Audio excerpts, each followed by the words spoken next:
안녕하세요. 한상태 교수입니다.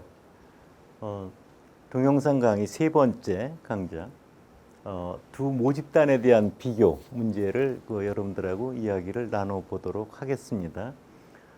앞서 1강좌, 2강좌와 달리 2강좌에서 특히 그 유의성 검정을 말씀드릴 때 모집단이 하나인 그런 경우에 대한 말씀을 드렸는데요.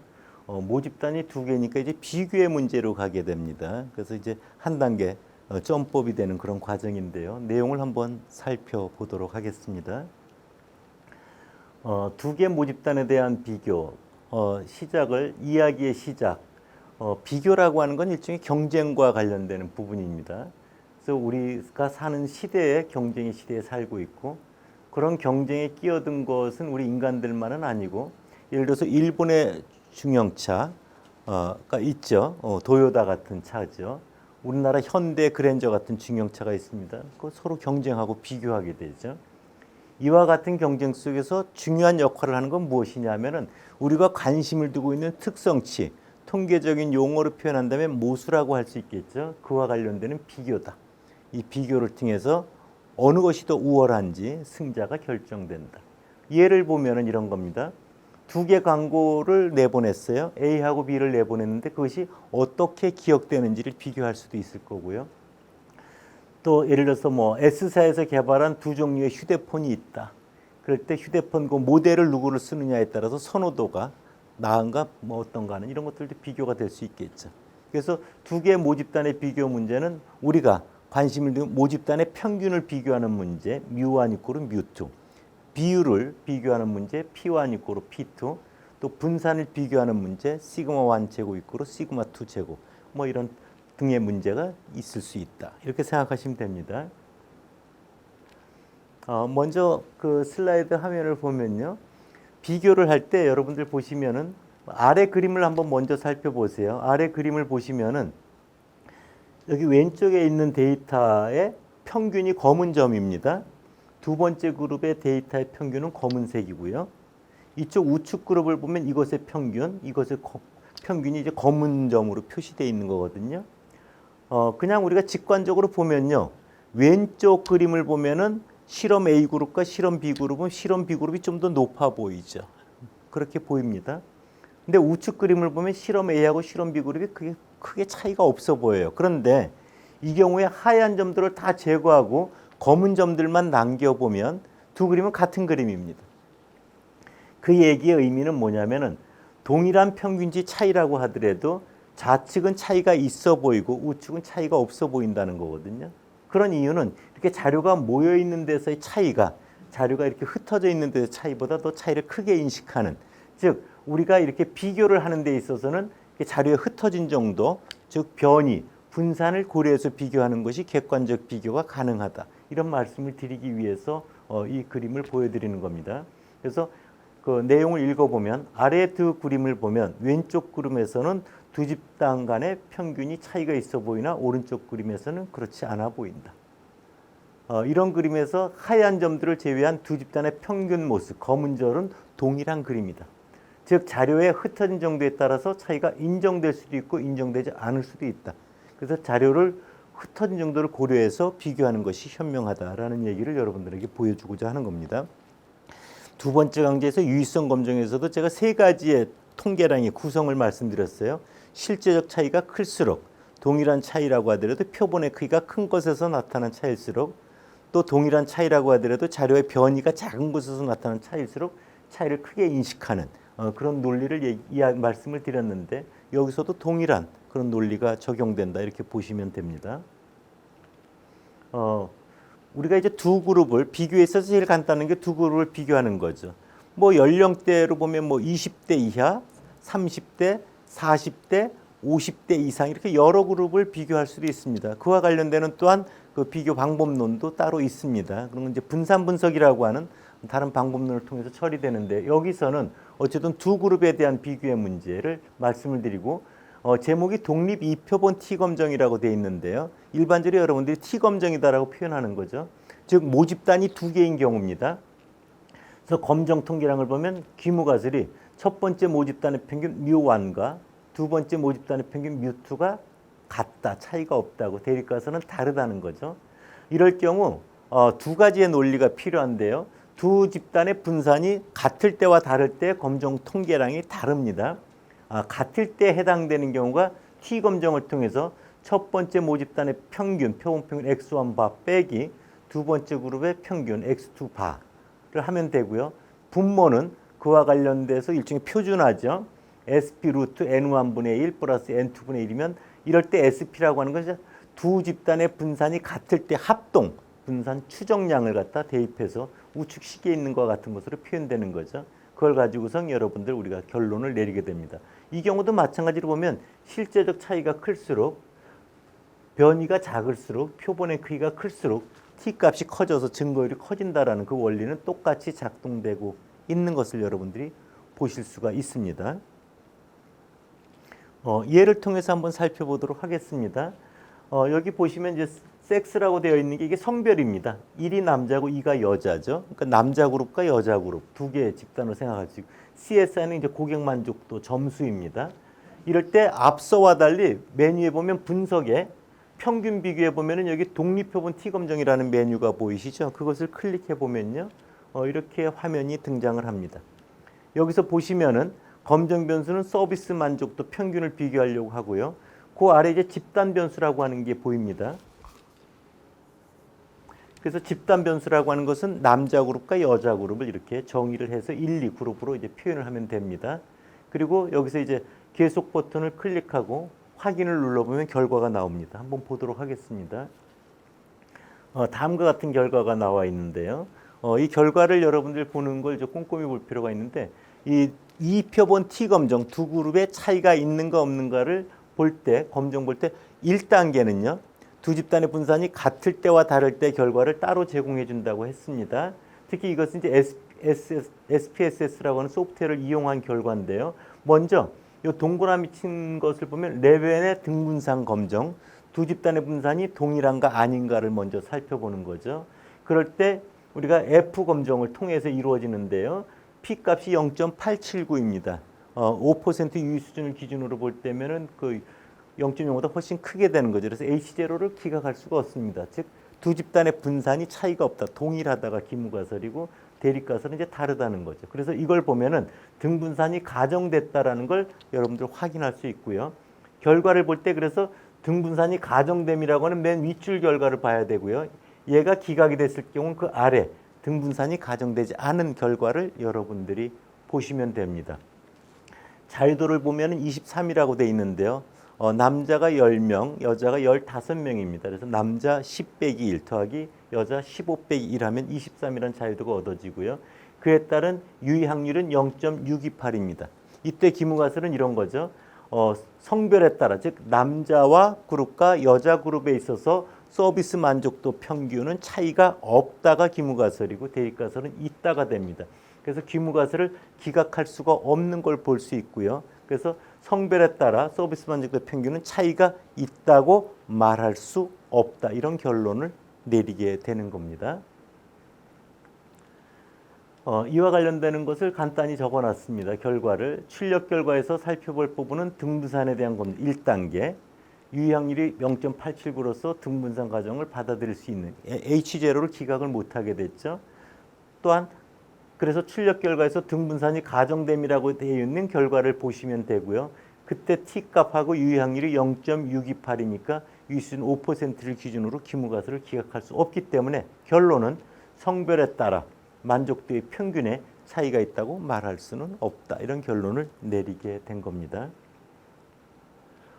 이어서 두 집단의 비교에 대한 또 하나의 검정이 독립이표본 T검정과 다른 이제 대응짝 T검정, 페어드 T테스트라고 하는 건데요.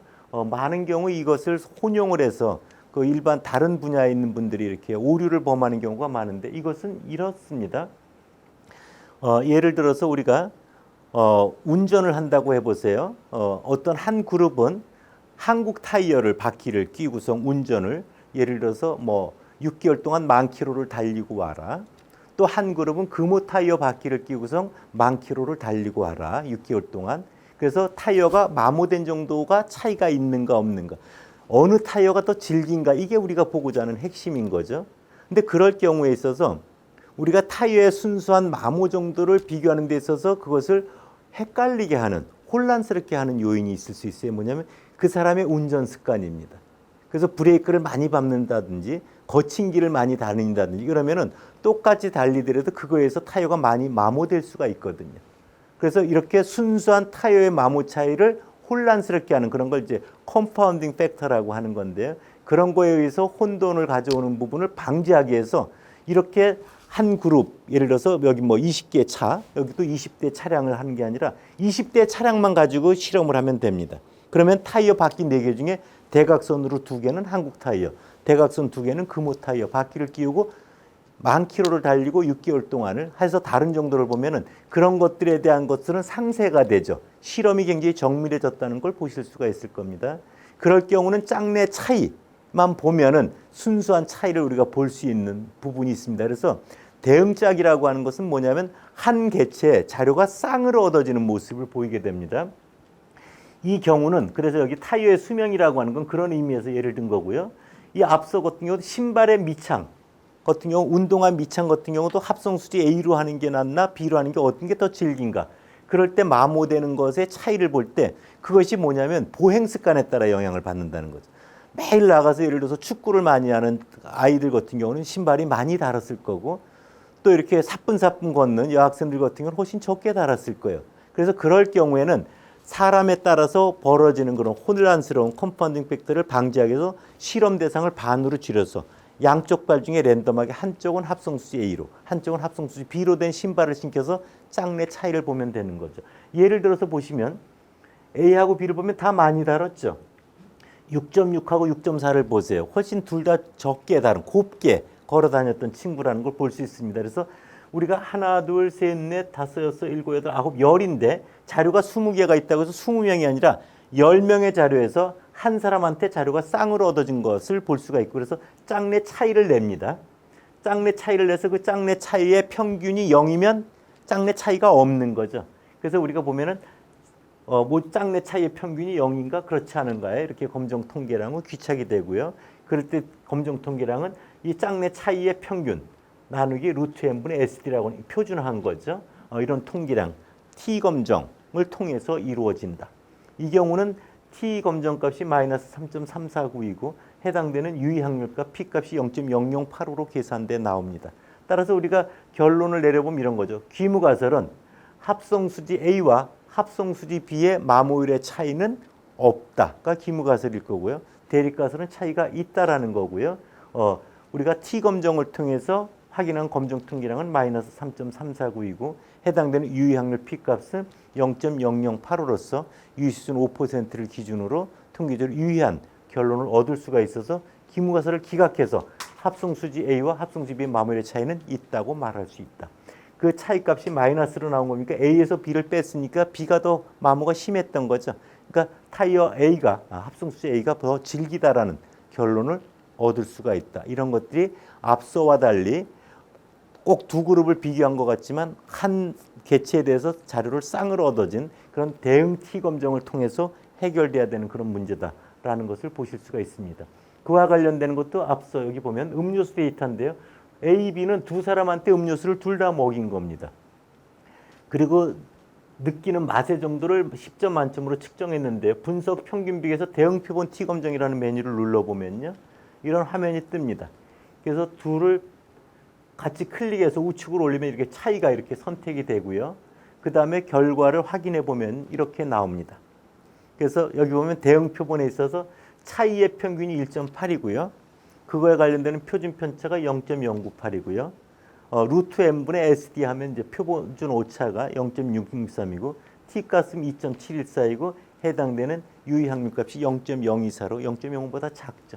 그래서 귀무가설이 기각되는 것을 우리가 볼 수 있습니다. 그래서 두 음료수에 대해서 맛을 느끼는 정도의 차이는 있다고 말할 수 있다. 이런 결론을 내리게 되는 겁니다. 그래서 그와 관련되는 내용을 슬라이드 50쪽에 여러분들 잘 적혀 있으니까 그걸 아마 참고해 보시면 될 것 같습니다. 또 하나는 차이에 대한 검증에 있어서 앞서는 평균과 관련되는 거라면 이번에 이제 비율과 관련되는 차이인데요. 이런 예를 한번 보시죠. 현 정부에 대한 지지율이 남녀별로 차이가 있는가? 250명 중에 110명이 현 정부를 지지했고 여자는 200명 중에 104명이 지지했어요. 남자 지지율 44%, 여자 지지율 52%. 전체 지지율은 450명 중에 214명 0.476입니다. 이럴 경우 표본의 크기가 클 때 재검정을 우리가 많이 쓰죠. 교과서적으로. 그래서 두 비율의 차이와 밑에 표준 오차로 나눠주면 1.69. 그래서 1.96을 넘어가지 않으니까 우리가 기무가설을 기각할 수 없어서 정부에 대한 지지율이 성별에 따라 차이가 있다고 말할 수는 없다. 이런 결론을 내리게 된 건데요. 이것을 소프트웨어를 이용해서 해보면 이렇습니다. 남자 중에 지지하는 사람 110명, 남자 중에 지지하지 않는 사람 140명 이렇게 자료를 4줄에 걸쳐서 입력을 하시면 됩니다.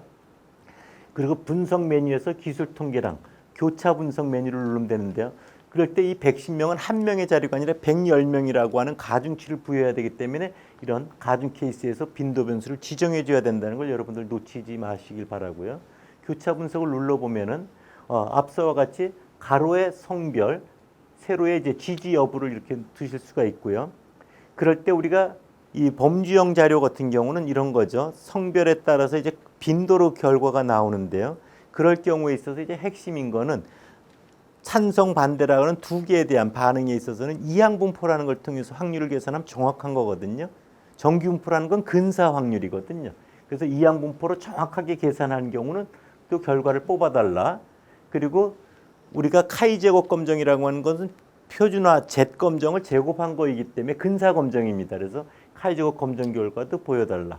그리고 여기서 항상 셀에 있어서 핵심은 행 퍼센트가 중요한 거거든요. 그거를 찍어달라. 이런 옵션을 선택한 다음에 결과를 보시면요. 남자 중에 지지하는 사람 44, 여자 중에 지지하는 사람 52%, 전체는 47.6%. 아까 계산한 거와 동일하게 나와 있는 걸 볼 수 있고요. 이와 관련해서 근사 검정인 카이 제곱 검정을 보면 2.851이고요. 거기에 루트를 씌우면은 우리가 정균포로 근사화한 검정 Z값 1.688이 나오는 걸 확인할 수 있습니다. 그리고 우리가 이항분포에서 정확하게 검정한 게 이제 피쉬의 이그젝 테스트라고 하는 건데 그 검정 결과에 해당되는 결과도 이렇게 나와 있는 걸 보실 수가 있습니다. 자, 그래서 이와 관련된 결과를 여러분들 확인해 보시면 되고요. 동일한 결과는 또 대응 표본에 해당되는 것은 이런 겁니다.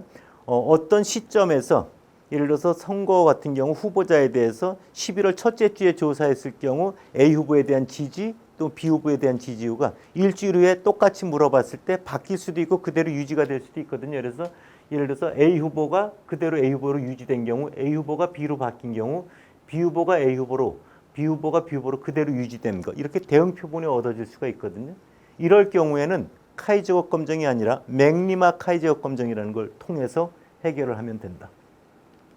그래서 그럴 경우 분석 기술 통계랑 메뉴에서 똑같습니다. 교차 분석을 눌러서 메뉴에 여러분들 이래 보시면은 메뉴에 보시면은 여기 맥리마라고 체크되어 있는 걸 보실 수가 있습니다. 그걸 이용해서 해결하시면 되고요.